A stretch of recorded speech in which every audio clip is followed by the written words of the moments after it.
before we will see the concept of what will be the forces due to the magnetic fields.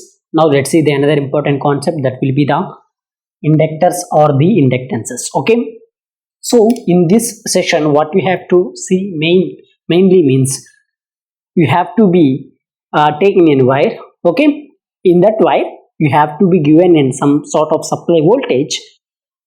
Okay, it will carry some current I.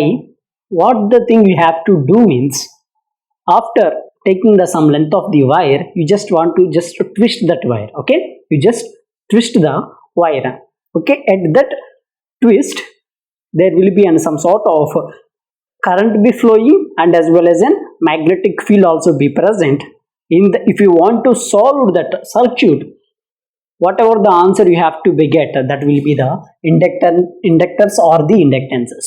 Okay, so here you can see a circuit or the closed conductor path. So here I will be taken in some sort of circuit, which have contains some current I. Okay, it will be produced the magnetic field, so which causes the flux Xi is equal to integration of S B bar or ds bar. Okay, you already know this, to pass through the each turn of the circuit.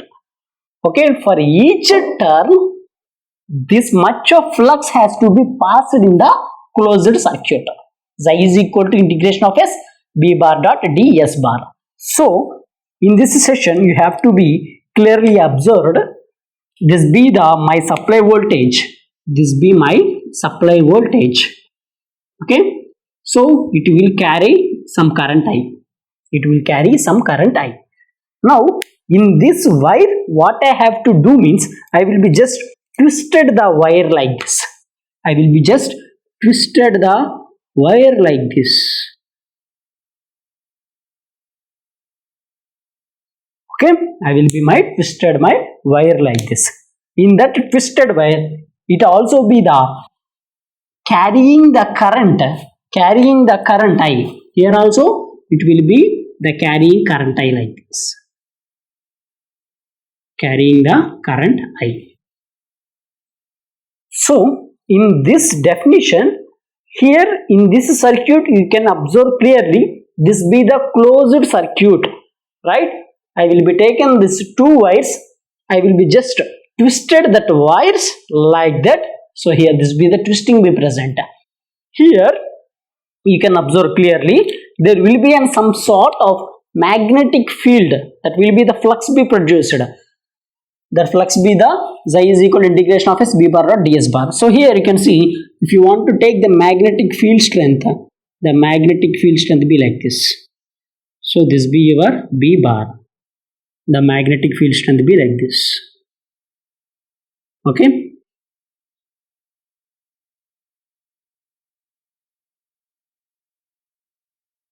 This be your B bar. So we have to be solved this circuit. Whatever the answer you have to be get, that's be your inductors or the inductances. Here if you want to calculate the number of turns, here this be the one turn, second turn, third turn, fourth turn. If you want to find out the number of turns, that will be represented with the capital N. So L is equal to N into Xi. This Xi represents for the one turn how much the flux has to be present. For the next turn how much the flux has to be present.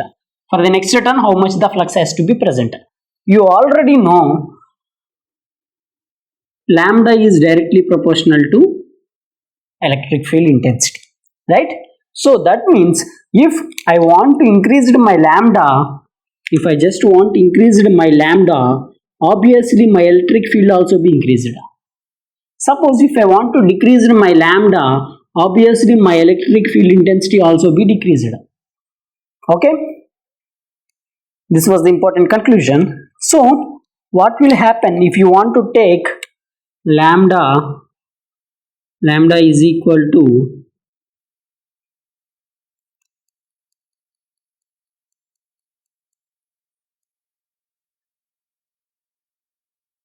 L into I. Lambda is equal to L into I. This L represents the self-inductance. So this L represents the self-inductances. Okay, this L represents the self-inductance. What will happen to the L? So L is equal to lambda by A. L is equal to lambda by A. And what will happen to my lambda? So lambda is equal to n xi, right? Sorry, this be the not L, this be the lambda. Lambda is equal to n xi. So this will become the n into xi divided by I. N into xi divided by I. So if you want to write, this will become the n into, what will happen to the xi? Xi will be the b bar dot ds bar, right? So this S represents the surface area. So this be the b dot, I will be taken, this be the A. This represents the surface area of the conductor divided by I. So this be your inductance. L is equal to n into b into A divided by I. And next, if you want to take for solenoid, what will happen? If you want to take for solenoid,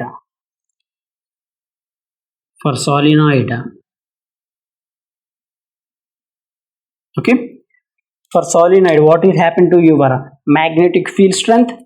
B is equal to mu naught n into I divided by L. Okay, this be the length of the solenoid.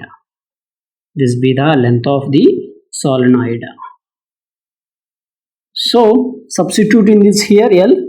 So L is equal to n into b into A divided by I, right? So here n into, what will happen to your b? Your b be the mu naught n into I divided by L into A divided by I. So here II will get cancelled. How much you will get? Your inductance for the solenoid, that's be the n into mu naught n into A divided by L. So here L is equal to n into n, that will be the n square mu naught A divided by L. So this be the very, very important. Okay, for the EC students or the EEE students, you don't need to worry about this, how the solenoid we have to be get, what will be the derivation for this B is equal to mu naught n into I divided by L. You don't need to take up all of those things. Okay, whenever the GATE examination is concerned, this formula is enough. Okay, and similarly, what will happen to the inductance for this, the solenoid, both magnetic field strength and similarly the inductance of the solenoid. These two formulas be enough if you want to calculate any type of problem. Okay, and similarly, there might be an chance of asking what will happen to the toroid.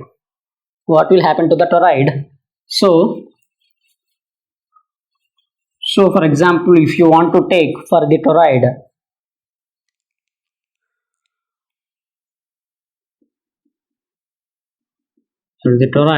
so what will happen to your magnetic field strength? B bar or B is equal to mu naught n into I divided by 2 pi r.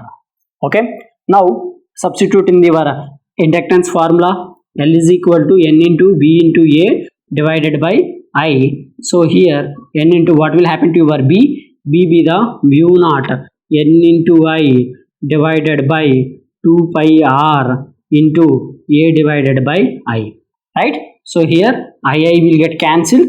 This will become the L is equal to n into mu naught n into A divided by 2 pi r. So here your L is equal to n into n, that will become the n square mu naught A divided by 2 pi r. So this will be your inductance for the toroid.